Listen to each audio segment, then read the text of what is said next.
Deputy Speaker, and thank the parliamentary staff for enabling me to do this remotely. My adjournment is to the Minister for Housing, and the action that I seek is immediate action to be given to the current housing crisis in my electorate and also other areas of the state. Deputy Speaker, in relation to housing, we've had a perfect storm brewing that's putting incredible pressure on the rental market.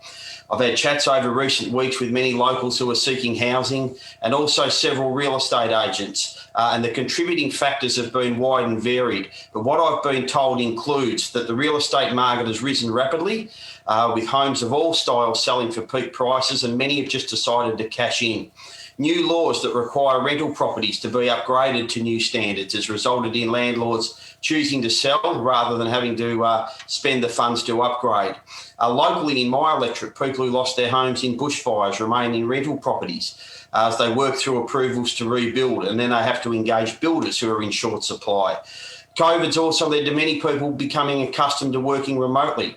So they're choosing to keep their metro properties but work remotely from country rentals, and this allows them to escape the metro lockdowns as well.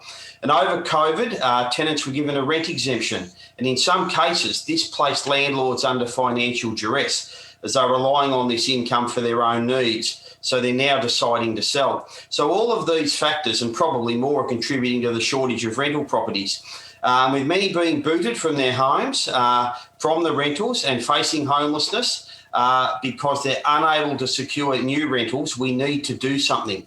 Now, I'm aware the government's got a big housing build planned, and that's going to take some time. What we need here is an immediate response. Two areas I'd like the government to have a look at.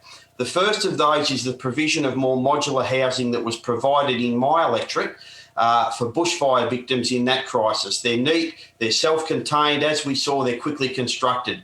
If this was able to be done for the bushfire crisis, I'd hope the government could do it for housing.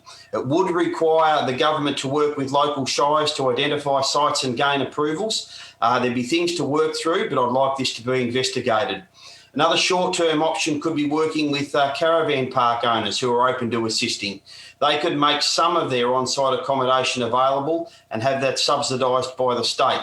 So the longer-term plan to increase housing won't address this immediate issue at the current time. And I ask the Minister to look closely at these and other initiatives and bring them forward to address the current crisis.